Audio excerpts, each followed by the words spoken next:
Ako po kasi ay nakakabasa ng mga articles, baka kayo ay nakakatch nyo rin ito, tungkol dun sa mga tariffs na ini-impose, mga taripa na ipinatutupad po ni US President Donald Trump sa napakaraming mga bansa, partikular na ang pinaka-tinatamaan dito ay ang China. Bagamat may lumabas ata na 90-day suspension, ako po ay isa sa mga gustong malinawan kung ano magiging epekto nito una sa mga foreign relations ng United States sa iba't ibang bansa, syempre kasama dyan ng Pilipinas, at ano ang maaaring maging epekto po nito sa bawat Pilipino sa panahon ngayon. Kasi ako nagulat, like for example, yung rollback, hindi ko alam kung malaki ang kinalaman ng mga nagaganap na pagpataw ng taripa sa US, kaya ganun kalaki yung rollback, which is a good news for everybody. So ngayon, mapalad po tayo kasi makakausap po natin, nasa linya na ng ating komunikasyon ng isang ekonomista, si Ginoong Michael Ricafort. Mr. Ricafort, magandang araw. Darryl Justin po, live sa DWIZ Aliw Channel 23. Ay, magandang baga po. Sa inyo at sa inyo po mga taga-subaybay po. Ayun, Sir Mr. Ricafort, maraming salamat po sa pagtanggap ng tawag, although medyo biglaan na, pero gusto ko lang ho kasing malinawan kasama yung ating mga viewers at listeners. Ako po kasi, noong mga nakaraang araw, may nakita, pero bago natin punta pala yung US, in its general sense, Mr. Ricafort, gusto ko pong malaman sa inyong pananaw, kamusta po ba ang estado ng ekonomiya po natin in general dito ngayon sa ating bansa? Ngayon naman po, medyo resilient pa yung economy natin. We're one of the fastest growing economies, close to 6%. No? In recent years, kasi maganda po yung demographics natin. Demographic sweet spot or demographic dividend since 2015, wherein majority ng population natin, working age yan, mga 50 million Filipinos. Kaya mabilis yung economic growth. One of the fastest in the region and among relatively larger countries around the world. Inflation naman under control. No? Actually, kaya nga po nakapag-rate cut yung central bank kapon kasi bumababa na po yung inflation, nag-slow down na. Yung BSP target is 2 to 4%. Yung actual inflation was 1.8%. So, kailangan na talaga mag-rate cut. So, tinapatan din yung total rate cut ng Amerika since last year. No? Nakapag-cut na ng 100 basis points ang BSP from 6.5% na 17-year high to 5.5%. It's already the lowest in 2 years. And yung Fed kasi, yung US Central Bank, nakapag-cut na rin ng 100 basis points. So, yung resilient naman yung economy natin kasi mababa rin yung per capita income $4,200. So, there's nowhere to go but up, no? Kasi yung mga neighboring countries natin, mataas, merong iba close to $10,000, $20,000, $30,000. Ibirin niyo po kasi majority ng population natin ay working age sa kapaghanap po na average age bata below 25 years old. O, tapos ano pa po yun? Kaya yung economic growth natin mabilis kasi last na po tayo na naka-achieve ng demographic sweet spot or majority ng population nakapaghanap buhay na. 2015 lang natin na-achieve yan. Yung Japan nauna ng 50 years sa atin, 1965. Yung Hong Kong and Singapore 1980, yung South Korea 1985, yung China 1990. Yung mga karatig bansa natin sa ASEAN, karamihan yung major economies, na-achieve lang po nila yun. Nauna sila sa atin ng mga 10-20 years. Okay. O kaya moment na po ng Pilipinas. Ayun. Kaya, kasi ang populasyon natin is the 12 largest in the world. Okay. More than 100 billion Filipinos. Actually, more than 113 million Filipinos. O kaya, nandito po yung potential, tas bata po yun. Isbirin nyo, may hanap buhay na, tapos nakapag-kumikita na, so may pang gastos, yung average economic growth talaga, 6 to 7% sa mga bansa na naka-achieve ng demographic sweet spot for the next 5 to 10 years. Katunayan nga po, bago mag-pandemic, yung average economic growth natin from 2012 to 2019 is at least 6%. At mukhang nandun tayo, no? It just happened na may challenges lang in recent years, yung inflation na trigger kasi ng geopolitical risk, yung mga Russia-Ukraine. Tapos yung yung tariffs ni Trump, no? Ayun nga po. Reciprocal tariffs, no? Yan, that could slow down the world economy. Ayun lang yung mga challenges natin. Ayun po. Pero if you look at the other growth drivers, look at employment data. Yung among the strongest employment data in like 20 years. Yung unemployment rate at 3.8%, that's the lowest, among the lowest since revised records started in 2005. O kaya, tapos yung yung economic growth drivers na iba, yung OFW remittances, patuloy pa rin yung growth doon.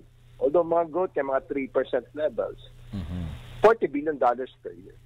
Fourth largest tayo sa mundo sa remittances after India, Mexico, and China. Because the Philippines is the biggest source of nurses, 20% the total. Kasi aging yung world population eh. So kailangan ng health ng mga healthcare workers, mga nurses. Tayo yung biggest source din ng seafarers, mga nagbabarko. 20 to 25% sa buong mundo galing Pilipinas.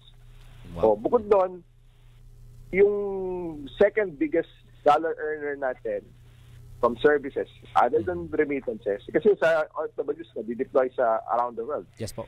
Ito, BPO, dito na sa Pilipinas. $39 billion per year. Wow. That's the second biggest in the world after India. That's number one tayo sa customer center, call center. No? Number one tayo dyan. That's 70 to 80%. So, the other growth driver, yung tourism. Foreign tourism. $13 billion. Nag-record high end last year. Wow. So, low-hanging fruit siya. Pwede pa mag-catch up yung Pilipinas kasi higit na mas marami yung mga neighboring countries natin, Thailand, Malaysia, Indonesia. Mas malaki yung tourism revenues nila 3 to 5 times compared sa atin. Kahit sa exports yung goods exports naman, yung mga merchandise exports. Yung mga karatig bansa natin, major ASEAN countries, mas mataas ng 3 to 5 times. Kaya yun ang mga opportunities natin. I see. At least kahit paano talagang growing and steady ang kahit medyo steady do may challenges pero tumataas at gumaganda ang lagay ng ekonomiya natin. Isang tanong na din po Mr. Ricafort kasi nga nakakabahala na. For example, ang pinakamalaki yung pinag-mention niya kanina yung mga tariffs na inimpose ng United States. And we know na karamihan sa mga bansa sa buong mundo ay may koneksyon one way or another sa Estados Unidos. Pero for example nito, yung sa China ang pinaka may malaking impact kasi from 34% itinaas ito ni President Trump sa 125%. We all know kahit naman dito sa ating bansa, isa din ang China sa tinitignan natin na malakas na partners natin in terms of the economy. Ano po bang magiging impact nito? Minor or major po ba in a nutshell yung magiging impact nito dito sa ating bansa dun sa taripa bagamat sa atin kasi di ba parang 10% isa tayo sa may pinakamababa na meron. Pero yung connections between other countries and US that would na dumadaan din po sa atin na meron din tayong parang pakinabang o meron tayong involvement, ano ba yung maaaring maging impact nito sa atin na Ginoong Ricafort? Babagal yung world economic growth, Mr. Darian. No? Kasi protektado tayo lahat. Nagtaas ba naman sila ng import tax? So, biglang tataas yung presyo ng ini-import ng mga Amerikano. O ngayon, sa China, tinaas pa nga nila 145%. Ngayon mo may gitoblen. Kaya hihina yung demand. Okay. Ngayon, yung sinuspend muna ni Trump, pinos muna for 90 days. Yung sa ibang bansa na hindi nagre-retaliate, 10% muna. Pero that is still 10%. Dagdag sa presyo ng mga exports ng mga bansa sa Amerika. Kaya babagal ang global trade, babagal yung investments, babagal yung employment around the world. Kasi mag-a-adjust yung mga yan pag humina yung demand ng mga exporters sa buong mundo. At least, meron dito hina sa atin. Although hindi lang ganun kalaki yung exports natin kumpara sa mga kapitbahay natin sa ASEAN. Hindi tayo masyado dependent sa exports. Pero may legit pa rin yan. Hihina yung exports, hihina yung GDP growth natin. Tapos, nakita na natin yan ng first Trump administration. Bumagal talaga yung world economic growth. Kaya, siyempre, pag humina yung benta ng mga exporter, tamaan yung mga supplier din na. Maaaring mabawasan yung pag-produce nila, yung mga trabahong malilika nila. Baka yung iba nga mag-lay off pa o magsara. Ay nang risk doon. Okay. Yung sa ginagawa ni Trump. At apektado na yung buong mundo kasi bumaba na yung mga stock market Almost 20% na yung binaba ng US stock market from the record highs. Ramdam yan ng bulsa ng mga investor, yung mga retirees, yung mga 401k, yung ibang tao. So, kaya nga napilitan si Trump na isuspend muna, pinos muna yung tariff for 90 days. Yes, Doon muna sa minimum na 10%. Okay. Kasi yung pinanggalingan niya ng April 2, Yung Vietnam, 46%. Yung China, 34%. Pero ngayon, yung China, 145% na. Tinasan pa. Sila na lang yung exempt. Yung mga nagre-retaliate, papigasan sila ng ni Trump, no? Kasi hanggang saan nila may tataas yan. Yung trade war niya, retaliatory. Exactly. Pero yung ibang bansa na hindi nagre-retaliate, 10% muna for 90 days. Ayun. Sir, kasi yung Japan, 24%. Yung karamihan ng ASEAN countries, 20 plus to 40 plus % ang yung range. Dagdag presyo yun. Magbabayad din mga Amerikano rin eh. Tataas yung inflation nila. So ngayon, may retaliatory trade war with China and US, baka tumaas yung input cost sa mga nasa Amerika, yung mga produkto doon, kahit kasi ganti yan eh. Yung China, pag mag-import sila sa US, tataas din yung input cost sila, yung mga produktong materials, input sa input left from the US. So buong mundo, indirectly, maapektuhan dyan, bibili niya mag-export sila mag-export ng US, mag-export yung China, sa ibang parte ng mundo, tulad na sa atin, indirectly, baka maapektuhan tayo sa pagtaas ng presyo. Gawa nga doon sa mga trade war ng dalawang bansa. Ayun, opo. Sir, may last question na lang ako. Since na-discuss na rin natin yung mga potential impacts na maaaring maranasan hindi lang ng bansa natin, kundi yung mga ibang bansa na kasama sa napatawan po ng mga taripa, ano po ba ang pwedeng maging hakbang na gawin ng bukod sa gobyerno natin, mismo mga Pilipino, para hindi ho natin gaano maramdaman? Though may magiging impact, ano po ba, meron kayong quick tip or advice na pwedeng gawin? Una siguro ng gobyerno, pati na rin ng ating mga kababayan para hindi natin gaano maramdaman yung epekto ng mga taripa na ipapataw sa atin ng Amerika. Well, kasi kailangan talaga mag-diversify ng export market. Kasi 70% ng total export sa pupunta sa US. So, mag-market pa sa ibang bansa. Mag-diversify din ng produkto. Kasi ang top export natin, electronics. No? I-push pa rin ibang export winners. No? Tapos, yung ngayon, yung pwedeng gawin ng pamahalaan, yung 90 days na yun, mag-negotiate sila sa US, parang yung ibang bansa sa mundo. Whether as a single government or single country, or collectively, say with ASEAN, led by Malaysia. Ayun. Para ang usapin dyan, ibaba yung mga tariff ng mga bansa na yon sa Amerika. Kung nag-import sila sa Amerika, kasi yung nasisabi ni Trump, may tax eh. Bababa yun. Papunta sa free trade para ibaba rin ni Trump yung tariff niya sa mga exports na galing sa Pilipinas at sa ibang ASEAN or Asian countries. Okay. Tapos syempre, ngayon, ayun ang challenge babagal yung world economy.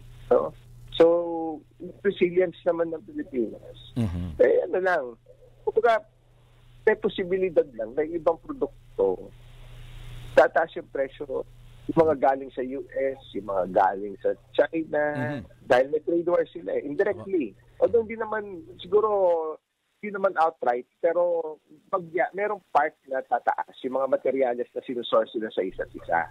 So, talaga, kung para maging resilient yung exports, expand yung kung saan tayo nagbebenta, maraming bansa. Marami naman tayong free trade agreements So, itapin natin yun sa rest of Asia, dito sa Asia Pacific, sa Europe, sa Middle East, at marami pang export winners.